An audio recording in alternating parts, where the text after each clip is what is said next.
guys, it ultimately came down to the final shot in a game that saw 19 lead changes. Absolutely no one led by more than 9 points. Let's take a look at that final sequence. Julian Champagnie, he does get the shot off, an opportunity to get the win. Do you like this sequence of events, T-Mac? I do, from the standpoint of San Antonio, not so much with Minnesota. I thought they should have got a better shot. He was just running out the clock there. But in this sequence right here, you don't want to call a timeout because you don't want to go against a set defense. I thought they did a great job of getting the ball up the court, getting it to Champagnie. A little hesitation right there to get Nas off his feet. And he had a great look. It just didn't fall for him. And he set the Spurs single-season record for made threes. That's the guy you want shooting Absolutely, absolutely. And I'm sure he's going to be just like Vince, you know, talking about a shot that I'm sure Champagnie is going to be looking for that game winner in his career again. Absolutely. But I wasn't no, you're right. You're taking it. This guy right felt here. Like a stray to me. Felt like a stray to me. I know what time it is. I understand it. I had to duck the straight. I understand it. But guys, we saw an amazingly competitive game one in the West, and we talked about it in our pregame show, but the Minnesota Timberwolves, just one of 3 teams that won the season series against the Spurs, so they know how to battle against them. What made them successful in this game one, Melo? They just was relentless. They attacked. I thought Ant coming off the bench tonight gave Minnesota, or gave San Antonio a different look to prepare for. Overall, it was a pretty even game. Yeah, overall, it's just, you know, Minnesota had closers tonight. Julius Randle was a closer. Ant did what he was supposed to do. Julius led these guys tonight. He put this team on his back. Everybody else did what they supposed to do. This is a well-balanced game, man. Jaden McDaniels, 16 points. Julius Randle, 21. Terrence Shannon, you know, was key today. 16 points in 34 minutes. And Mike Conley, right? Somebody who haven't been playing, right, in a long time. So somebody who is at this point of his career and being told to go out there and the ball is in your hands and show us your leadership and do what you got to do. That was impressive, you know, to see tonight from Mike Conley. To me, it says a lot about what they think of Terrence Shannon, because you easily can insert Anthony Edwards, your superstar, back into the lineup, and it's business as usual. But Terrence Shannon has played great basketball. He played great in the last series, and I thought, you know, however Anthony Edwards is feeling, they had a flow, and they were playing great basketball, and they didn't want to break that up because Anthony Edwards, we know, he's a star. He's going to find his way regardless. He's find his rhythm, but you need the other guys to find the rhythm, particularly on the road against a very good San Antonio defense. He found his rhythm towards the end of in the fourth quarter too, specifically. Just 7 points the first 3 quarters, but he turned on just 11 points in the fourth quarter. I want to tip my hat off to Finch. Oh, absolutely. Yeah, I thought this was a well-coached game from Finch, and in particularly how he utilized Ant-Man, right? Ant-Man was going in increments of in minutes in the first half to reserve him for the fourth quarter. Right. And he was extremely aggressive in that fourth quarter, taking over the game. And then he goes out, and what they do, they bring in Terrence Shannon to get downhill, to apply that pressure on them. So Finch was making all the right moves tonight, and it paid off for these guys. So I want to tip my hat off to him. It was a well job of coaching tonight. Yeah, Ant-Man plays 25 minutes in this one. Again, he's recovering from a bone bruise after hyperextending his knee in Game 4. We heard him talking, though, after the game. He just wasn't happy with his performance, which is crazy to think that he was just right. came I love back. it. He was right. Yeah, that's the mentality you got to have as a superstar. That's exactly the reaction that I want to hear. Just hearing what he said post-game. Accountability. What did that tell you? It takes you take accountability for your mistakes, because that could have cost you a game on the road, right? So for him to acknowledge that is just him taking accountability, and he's not going to make those mistakes in the next game. Yeah, giving up 2 offensive rebounds and a turnover late in the game, that's detrimental. That's how you lose a game, and that's a big deal, because now you've taken over home court because of that, and they survived it because they got a great look by Champagnie. So he's thinking about that. If I don't turn this ball over, that shot doesn't matter. Yeah. You know, so I love it. He's also thinking about that knee, right? To me, that sounded like a little bit of frustration at the fact that he's not 100%, right? And mentally, it's bothering him. You saw some of his movements out there tonight. He came down off the baseline layup. He started grimacing. He was running down the court. He started grimacing. Terrence Shannon had him at the end of the game. Mm-hmm. He said, it hurt. Like, you know what I mean? Like, we on NBC. Yeah, we on NBC. But he said his knee hurt, right? So that's something to kind of, keep looking at. Yeah, we'll certainly keep an eye on it for sure. You know, Grays, look at you. Hold on. Is it just for men? Is it just for men? Oh, see, I wasn't doing that. Hey, no, that wasn't set up. I wasn't trying to do that. Strays. I got you when I see y'all, bro. Don't even worry about it. Hey, man, go hop in the tub, man. Ice down, brother. All right, bro. To play in this game. What was yesterday? Sunday. Yeah. Can you just take us through what it took to get you back as quickly as it did? Just right after the injury, I think the main thing is just trying to keep it from being stiff, because that's the usual outcome of when you hyperextend your knee. Like, you don't want to move it. And like I said, I think I got the best physical therapist in the world with David Hines. So just trusting him and working through all the pain that I felt throughout the first 2 days, 3 days, and just getting in the pool, running on it, band work, and just a lot of resistance. So, yeah, he got me right. How did you feel during the game? What parts of your game, if at all, feel limited? And I think you got to 25 minutes. How quickly do you feel like you can up that? I felt great. Yeah, I don't think I'm limited at all. And it's whatever coach needs from me. And what was that frantic finish like? And it seemed like after the game you were a little upset with yourself with the rebounding. Just what was it like the last couple minutes of that one without a timeout being called? Yeah, just game plan mistakes. For me, mental mistakes.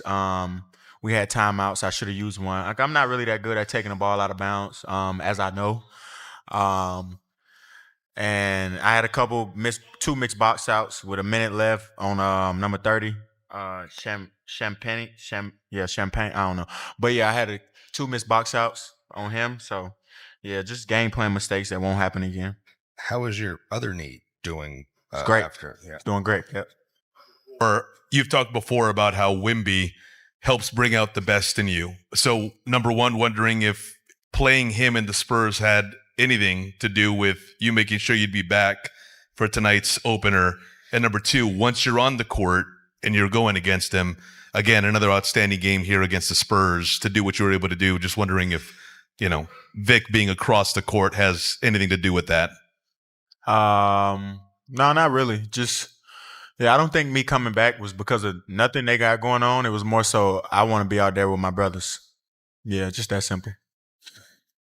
And you guys was really physical with Wemby, and Julius felt like he kind of liked that. What does he bring from that mentality of? I couldn't. The mic went out. Cut off. What does Julius bring as far as that mentality of being physical and aggressive and getting after the opponent? What does Julius bring as far as No, I'm asking him. I'm gonna let him answer. Yeah. Shit. Don't do it like. You want me to answer? Yeah. Oh shit. I mean, but he's the strongest player on the floor. He know he can use his physicality against anybody, any one of them. And I feel like he did a good job of that tonight. Terrence, when you open the game, you're getting downhill. It's different with Wemby there. What is that like? You still attacking, you're still going at him, but you got one of the great shot blockers back there. He gonna have to block it every time. I ain't gonna stop going downhill. And I told him that when he said a little something after he blocked my second one, but he gonna have to block it every time, and I know he ain't gonna block it every single time. I'm gonna dunk on him. So there we go. And we haven't talked to you since the middle of the last series, and I'm just kind of curious of what you've seen from Jaden, what he was able to do in the last round and kind of lead you guys in your absence, and then what he was able to do tonight. I mean, you've told us for a long time that this is kind of what Jaden's about in the playoffs. Yeah, like I said, he's my favorite player in the NBA. And yeah, what he does on a nightly basis for us, man, is incredible. I love to watch him play. His maturity has grown so much over the last year and a half. The way he see the game, the way he reads the game, how he takes his time, get to his spots. He knows when to be aggressive, and like I said, man, just him learning more about the game, like knowing when to go, when not to go, when you got 2 on you. Yeah, just, man, he's just my favorite player, man. I love Jaden McDaniels. And obviously, you've had to watch the last couple games, and then the uncertainty coming in. Awesome atmosphere in here. Obviously, the different colored shirts in the stands, but you were pretty locked in after you made that first jump shot. You were looking over at the Spurs bench. What is it about these playoff environments on the road that kind of sets you off and really motivates you? I mean, everybody in the arena is against us. Yeah, I think that's the best thing that's the best thing about it. Like, you start on the road, everybody got on pink, blue, and whatever other color shirts there is, chanting "Go Spurs, go," and doing all that. And I'm with Minnesota. Like, I got Minnesota back at all times, so I'm out there with my brothers, and we're going to war. And you've been in these moments so many times now, like getting deeper into the playoffs. For the Spurs, a lot of these guys, this is their first time. What do you remember about learning like how to deal with the physicality and the intensity of the playoffs? And how do you feel like that feels to you now that you have this experience? I don't really know how to answer that, because like I feel like that question is giving them the answer, like it's kind of a weird question, because if I answer it, it's like they gonna watch it and be like, oh, we need to do this. So I can't really answer that. Yeah. The arc of Mike Conley's season has been pretty wild. He's really come on in the last 4, 5, 6 games and been vintage Mike the way you've seen it all along. How much of a lift does that give this team and the stability that he brings when he's on the court? Mike Conley was an all-star in the NBA. I think people forget about that. Like, at once upon a time, he was one of the best point guards in the league. Like, and I always tell him that, like, Mike, you used to be one of my favorite players. Like, when I used to play 2K, I used to play with you and just run by everybody, shoot floaters and shoot layups all day long. So, yeah, man, Mike is incredible to be doing this at his age. And I think what keeps me engaged so much is just for him to be this old and like have this many years, and like his engagement, like the way he's locked into the game plan, locked in on everything, like what tendencies and stuff like that, the game plan. I think that's super important for me to see, like, for him to be, this a vet and like 18 years in and just super locked in. Speaking of Mike, he said he told you pregame you were his hero for kind of pushing through it tonight. And you mentioned knowing his history. He kind of compared what he did in 2015 when he fractured his face and played through it.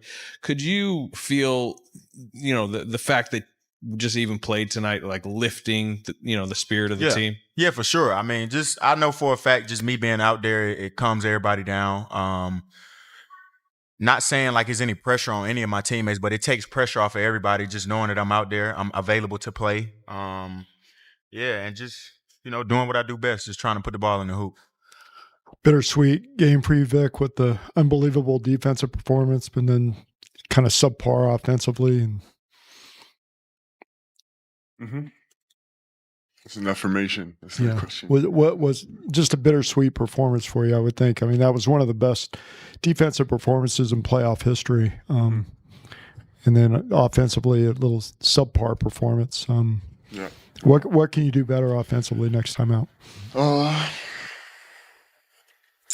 Start by making some shots.